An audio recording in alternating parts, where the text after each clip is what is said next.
Saya akan berbicara tentang tanggung jawab di dalam Markus pasal 13 ayat yang ke-34.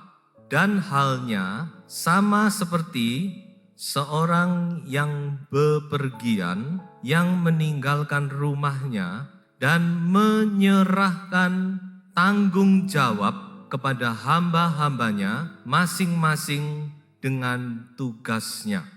Saudara-saudara, tanggung jawab, kita mau coba kita mengerti apa itu tanggung jawab, saudara. Di dalam bahasa Inggris, kata tanggung jawab itu dipakai kata responsibility. Responsibility ini berasal dari kata our response to God's ability. Jadi respon kita terhadap kemampuan yang Allah berikan kepada kita. Our response to God's ability. Dari kata itu timbul kata responsibility. Jadi saudara-saudara, tanggung jawab itu tidak lain berbicara tentang bagaimana kita meresponi, kita menjawab kemampuan yang Allah berikan kepada kita. Allah memberikan kemampuan kepada setiap kita. Ya, seperti yang dikatakan oleh ayat tadi. Sebelum Tuhan itu berangkat pulang, maka dia menyerahkan tanggung jawab, memberikan tanggung jawab. Kata tanggung jawab di sini berarti kemampuan. Ya, di dalam bahasa aslinya exousia itu artinya kemampuan, wewenang, otoritas, kapasitas, kompetensi, hak kepada hamba-hambanya. Nah, di dalam kemampuan itu saudara-saudara terkandung satu tanggung jawab. Jadi Allah memberi kepada setiap orang itu berbagai macam kemampuan. Ada orang diberi kemampuan untuk bersaksi, ada orang diberi kemampuan di dalam melayani, ada orang diberi kemampuan di dalam masalah keuangan, berbagai macam kemampuan. Itu adalah satu prioritas. Tetapi kita harus ingat bahwa di dalam pemberian Allah itu terkandung satu tanggung jawab. Satu kali kita akan ditanya oleh Tuhan bagaimana kita memakai pemberian-pemberian itu. Bagaimana kita memakai kemampuan yang Allah berikan itu. Bagaimana respons kita terhadap ability, terhadap kemampuan yang Allah berikan kepada kita. Ada satu ayat berkata demikian, kepada siapa banyak diberi, maka daripadanya akan banyak dituntut. Kepada siapa yang tidak banyak diberi, tidak banyak dituntut. Tetapi semakin banyak diberi, maka semakin banyak Tuhan akan menuntut dari kita. Jadi saudara-saudara, di dalam pemberian Allah itu memang kita semua senang menerima pemberian Allah. Kita senang menerima kemampuan, ability, talenta, dan segala karunia yang Allah berikan kepada kita. Tetapi kita harus ingat bahwa Allah menunggu bagaimana kita meresponi itu. Ada satu cerita di dalam Injil Matius pasal 25 ayat 14 sampai ayat yang ke-30. Satu cerita yang tidak asing lagi tentang talenta. Di situ diceritakan bahwa ada 3 orang hamba yang diberi oleh Tuhan 3 jenis talenta. Ada yang diberi 5 talenta, ada yang diberi 2 talenta, ada yang diberi 1 talenta. Allah memberi itu tentu menurut ukuran masing-masing. Tidak perlu kita mempersoalkan kenapa si Anu itu kok menerima lebih, si itu kok menerima kurang. Saudara-saudara, Tuhan tahu kemampuan kita. Allah memberikan kepada orang ini, pada si A ini 5 talenta, kepada si B 2 talenta, kepada si C 1 talenta. Itu Allah tidak salah. Tetapi yang menjadi masalahnya sekarang, bagaimana kita meresponi pemberian Allah itu, bagaimana kita menjawab kepercayaan Allah itu. Dikatakan bahwa ketika Tuhan itu datang kembali, maka Tuhan itu menuntut tanggung jawab. Maka dikumpulkanlah ketiga hamba itu, saudara-saudara. Maka mulailah mereka ditanya, bagaimana kamu memakai pemberian-pemberianku? Yang 5 talenta berkata, ya saya sudah memakai sehingga saya mendapat untung 5 talenta. Bagus. 5 dapat untung 5. Ya, masuk akal. Bagus. Pinter kamu. Lalu kepada yang kedua ditanya, bagaimana sekarang dengan kamu? Saya juga berusaha, bekerja, dan saya juga mendapat untung 2 talenta. Bagus. Coba saudara perhatikan. Tuhan tidak menuntut yang 2. Kamu kenapa kok 2? Kok tidak 5? Tidak. Tuhan tahu dia mempunyai 2 talenta. Dia bekerja mendapat 2 talenta. Itu sudah bagus. Itu 100%. Ini masuk akal. Bagus kamu. Lalu sekarang kepada yang ketiga. Sekarang bagaimana dengan kamu? Coba kita lihat jawaban daripada yang ketiga ini. Menarik sekali saudara. Di dalam Matius pasal 25, kita baca mulai ayat yang ke-24. Kini datanglah juga hamba yang menerima 1 talenta itu dan berkata, Tuan, aku tahu bahwa Tuan adalah manusia yang kejam, yang menuai di tempat di mana Tuan tidak menabur dan yang memungut dari tempat di mana Tuan tidak menanam. Karena itu aku takut dan pergi menyembunyikan talenta Tuan itu di dalam tanah. Ini terimalah kepunyaan Tuan. Wah, dia pikir dia sudah berbuat baik. Talentanya yang 1 utuh, tidak hilang, gak kalong. Masih tetap dia kembalikan itu kepada Tuan. Lalu bagaimana jawab tuannya? Maka jawab tuannya itu, hai kamu hamba yang jahat dan malas. Jadi kamu sudah tahu bahwa aku menuai di tempat di mana aku tidak menabur dan memungut dari tempat di mana aku tidak menanam. Karena itu sudahlah seharusnya uangku itu kau berikan kepada orang yang menjalankan uang, supaya sekembaliku aku menerimanya serta dengan bunganya. Coba saudara perhatikan apa yang dikatakan oleh Tuhan ini, saudara-saudara. Ini adalah satu sebab utama orang tidak bertanggung jawab. Mengapa, saudara-saudara? Kalau kita perhatikan ayat yang ke-25. Karena aku takut. Ada rasa takut. Loh, kenapa kok takut? Kan gitu masalahnya. Dia mulai, saudara-saudara. Dia mulai beralasan, aku takut ini, aku takut itu. Coba saudara perhatikan, orang tidak bertanggung jawab banyak kali karena takut. Takut mengambil resiko. Takut menghadapi tantangan. Takut menghadapi kesulitan. Takut gagal. Takut ini. Takut itu, takut nanti dikatakan orang ini, takut dikatakan orang itu. Lalu dia mulai takut ini, takut itu, dan akhirnya dia tidak berbuat apapun juga. Lalu apa yang dikatakan oleh Tuhan? Kamu ini hamba yang malas. Apa hubungannya takut dengan malas, saudara-saudara? Coba kita lihat. Di dalam Amsal 26 ayat yang ke-13, berkatalah si pemalas, ada singa di jalan, ada singa di lorong. Ayat ini diulangi 2 kali di dalam Amsal, saudara. Pemalas berkata, ada singa di jalan, ada singa di lorong. Kalau ada singa di kebun binatang masih masuk akal. Tapi ada singa di jalan. Ya kalau ada sirkus singanya terlepas, saudara-saudara. Tetapi inilah alasan. Ketika orang dia tidak berani berbuat, ketika orang dia tidak mau bertanggung jawab, maka dia akan mulai beralasan, aku takut karena ini dan itu. Sebab itu dikatakan pemalas itu suka berdalih-dalih.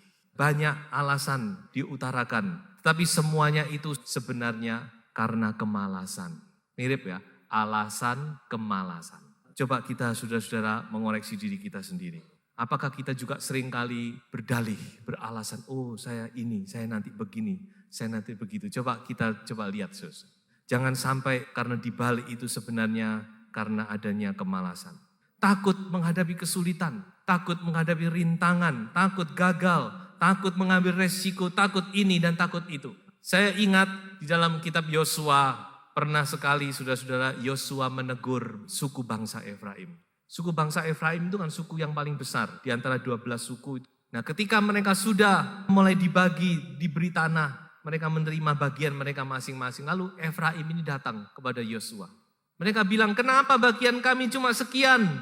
Lalu Yosua berkata apa? Kamu ini kan suku bangsa yang besar. Kenapa kamu kok tidak membuka hutan? Oh tidak, kami takut. Kenapa kamu tidak merebut tanah ini, tanah ini? Tidak, mereka punya angkatan perang yang besar. Begini, saudara-saudara, banyak alasan. Tetapi ada satu pribadi yang bernama Kaleb, seorang tua. Dia berkata apa kepada Yosua? Berikan kepadaku pegunungan, aku akan rebut pegunungan itu. Ayo kita sebagai orang-orang yang percaya kepada Tuhan, apa yang saudara takutkan?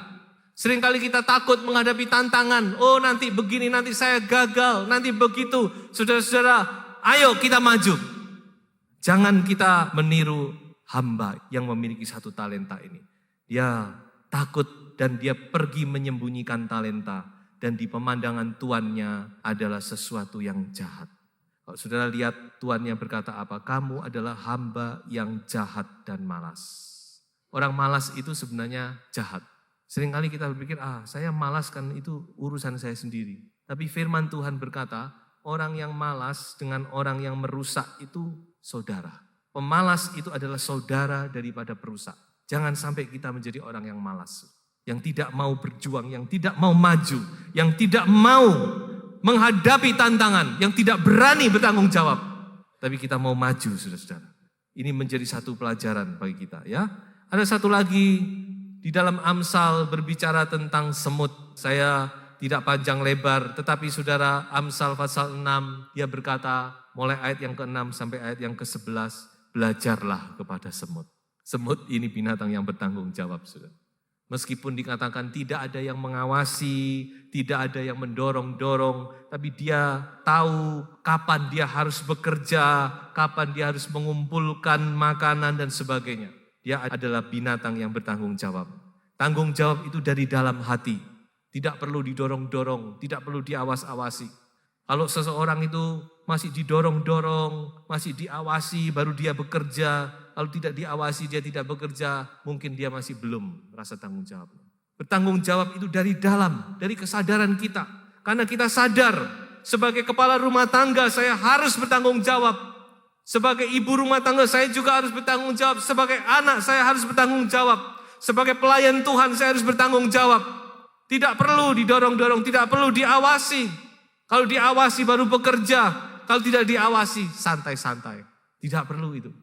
Tanggung jawab itu harus timbul dari dalam hati kita. Responsibility. Kita meresponi ability yang Tuhan berikan. Tuhan sudah percayakan sesuatu kepada saudara. Kalau saudara sebagai ayah, sebagai seorang pria, sebagai kepala rumah tangga, saudara punya ability, saudara punya wewenang, saudara punya kemampuan, pakai itu. Bangkit sebagai kepala rumah tangga yang bertanggung jawab. Jangan sembunyi dan melepas tanggung jawab itu.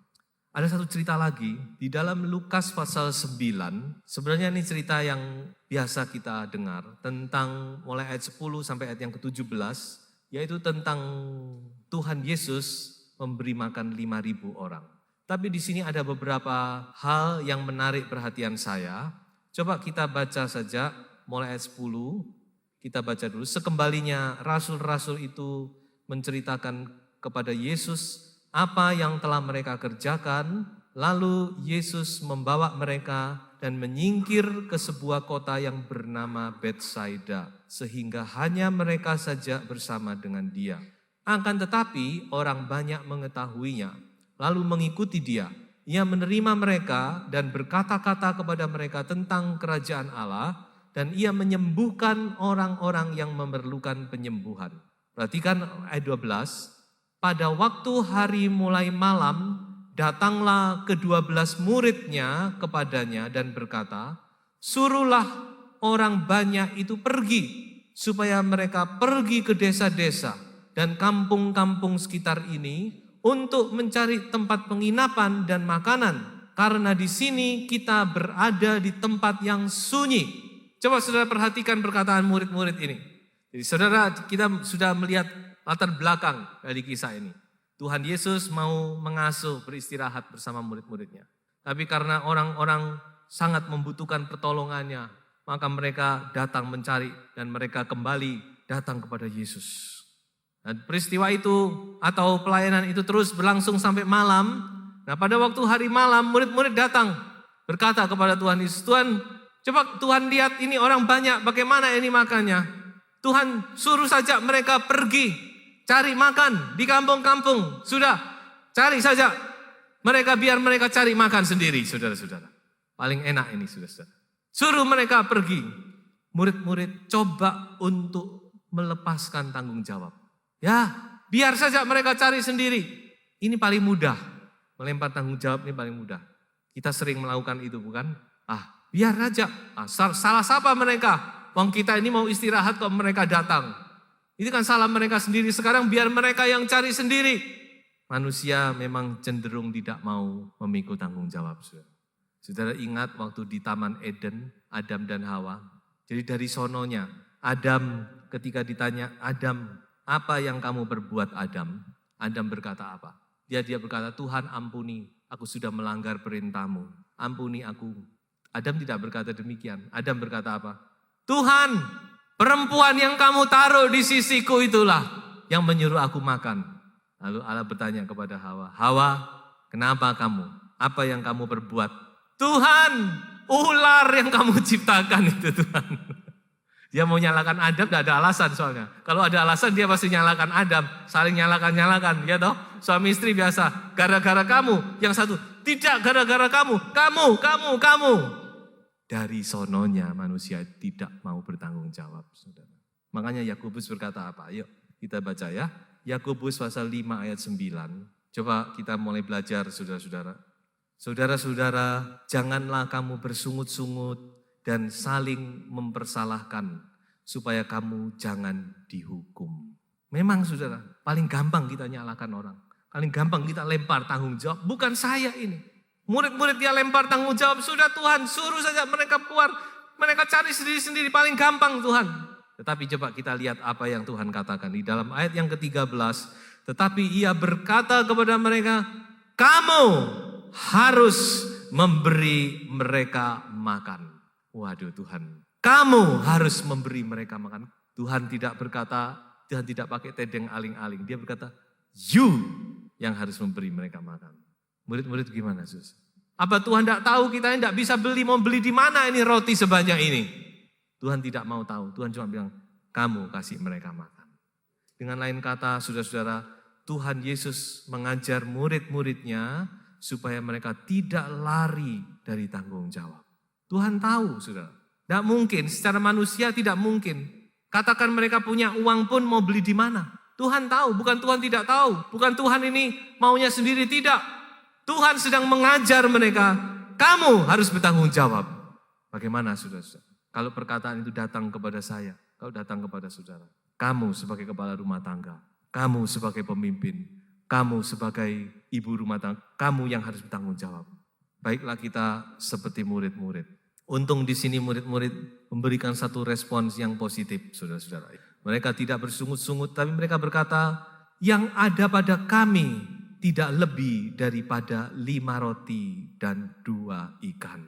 Ya, di dalam ayat yang lain mereka datang kepada Yesus. Yesus, ini yang kami temukan. 5 roti dan 2 ikan. Mereka datang membawa seadanya. Tapi itu sudah cukup bagi Tuhan untuk menolong mereka, saudara-saudara. 5 roti dan 2 ikan. Ya, secara manusia tidak ada artinya. Apa itu? Apa artinya? Dimakan satu orang aja mungkin tidak kenyang. Tapi jangan pandang ringan, saudara-saudara. Tuhan kita adalah Tuhan yang mengadakan mujizat. Apa yang mustahil, tidak ada yang mustahil bagi Tuhan. Kalau kita mau menyerah, kita percaya kepada Tuhan. Soal 5 roti dan 2 ikan ini berbicara tentang kehidupan kita. Kita terdiri dari 5 indera, panca indera. Kita juga mempunyai 2 anggota tubuh, tangan dan kaki. Tangan ada 2, kaki juga ada 2. 5 roti dan 2 ikan ini berbicara tentang hidup kita ini loh. Ini adalah satu modal. Kalau kita mau serahkan itu kepada Tuhan, saudara. Tuhan tidak minta banyak. Tuhan cuma minta kita menyerahkan hidup ini kepada Tuhan. 5 roti dan 2 ekor ikan, Tuhan. Itu cukup, saudara. Waktu Tuhan memberkati saudara-saudara, maka terjadilah mujizat itu. 5 roti dan 2 ekor ikan memberi makan banyak orang. Cerita ini sangat berkenaan dengan kehidupan kita. Saya tahu banyak di antara kita yang merasa saya tidak mampu berbuat ini. Saya tidak mampu memikul tanggung jawab ini. Saya ingin mencukupi keluarga, saya ingin begini, saya ingin begitu. Tetapi saya tidak mampu, saya cuma punya ini. Saya katakan pada saudara, hidupmu itu sudah lebih dari cukup. Kalau engkau serahkan kepada Tuhan. Bawa itu kepada Tuhan. Tuhan, inilah hidupku Tuhan. 5 roti dan 2 ikan itu serahkan kepada Tuhan. Kalau Tuhan Yesus memberkati, Tuhan akan mengadakan mujizat untuk mencukupi dan memenuhi bahkan sampai melimpah segala kebutuhan saudara. Yang penting kita jangan lepas, jangan kita lempar tanggung jawab kepada orang lain. Jangan kita lempar tanggung jawab kepada istri, atau istri kepada suami, atau kita lempar kepada siapapun juga, saudara. Tapi coba kita berani menjadi orang yang muncul sebagai orang yang bertanggung jawab. Tuhan sudah memberikan kemampuan kepada saudara. Tuhan ingin kita memberikan respon yang positif. Dalam 2 Timotius pasal 1 ayat yang ke-7. Sebab Allah memberikan kepada kita bukan roh ketakutan, melainkan roh yang membangkitkan kekuatan, kasih, dan ketertiban. Saya renung-renungkan ayat ini luar biasa. Ini benar-benar ilham Roh Kudus. 3 kesatuan, roh kuasa, kekuatan, spirit of power, kuasa, spirit of love, roh kasih, dan spirit of discipline. Kuasa, kasih, tapi juga ada disiplin di situ. Kuasa saja tanpa kasih itu akan menjadi sewenang-wenang. Kasih tanpa kuasa tidak berdaya apa-apa. Tapi kuasa kasih tidak ada disiplin akan liar, saudara-saudara. Kuasa kasih disiplin ada di dalam setiap hidup kita. Di dalam roh saudara. Allah sudah memberikan itu. Roh kuasa, roh kasih, roh penguasaan diri atau roh disiplin. Ada di dalam hidupmu. Bangkitkan itu, saudara. Jangan takut menghadapi kesulitan. Hidup ini memang tidak mudah, saudara. Setiap hari punya permasalahan sendiri. Ketika kita bangun, kita tidak tahu apa yang akan terjadi sepanjang hari itu. Mungkin saja ada hal yang tidak kita inginkan terjadi. Tetapi saya berkata kepada saudara, Roh Kudus ada di dalam hatimu. Roh Kudus menyertai engkau. Kuasa Allah menyertai engkau. Kasih Allah menyertai engkau. Hadapi, saudara-saudara. Jangan menyembunyikan diri. Jangan saudara melempar tanggung jawab. Berdiri teguh. Jadilah seperti seorang laki-laki, kata Paulus. Di dalam 1 Korintus 16 ayat yang ke-13. Bersikaplah seperti seorang laki-laki. Saya yakin ini berbicara tentang tanggung jawab, saudara-saudara. Karena ada seorang laki-laki, hanya seorang laki-laki di muka bumi ini yang benar-benar dia bertanggung jawab sampai nafas yang penghabisan. Yaitu laki-laki Yesus Kristus. The man Jesus Christ. Seorang laki-laki yang harus kita teladani, saudara-saudara. Dia berdiri, dia menyerahkan nyawanya. Ketika orang datang mau menangkap dia bersama dengan murid-muridnya. Dia bisa saja bersembunyi, pura-pura tidak tahu. Mau cari siapa? Yesus tidak ada di sini. Tapi dia tidak. Aku ini yang kamu cari. Dia keluar, dia bangkit, dia muncul. Dia bertanggung jawab atas keselamatan murid-muridnya. Bahkan atas keselamatan saudara dan saya. Karena laki-laki Yesus Kristus ini, saudara dan saya, kita bisa menikmati kasih Allah. Tidak peduli mungkin saudara seorang wanita. Bukan berarti kalau saudara wanita, lalu saudara, saya tidak mau jadi tomboy. Bukan, saudara. Tapi ini berbicara tentang tanggung jawab. Setiap kita punya tanggung jawab masing-masing. Kalau saudara seorang istri, seorang ibu rumah tangga, Tuhan juga menuntut tanggung jawab dari saudara. Terlebih kalau saudara seorang laki-laki, kepala rumah tangga, Tuhan menuntut tanggung jawab dari engkau. Satu kali kita harus berdiri di hadapan tahta Allah untuk memberi pertanggungan jawab terhadap Allah atas diri kita sendiri. Biarlah kita pada waktu itu, Tuhan, ini aku kembalikan talenta itu. Aku sudah mendapatkan talenta lebih. Jangan kita berkata, aku sembunyikan itu Tuhan. Tidak. Kita mau mendengar perkataan Tuhan yang berkata, sabaslah engkau hambaku yang setia. Kita rindu kehidupan kita dibentuk semakin hari semakin serupa dengan Tuhan kita Yesus Kristus.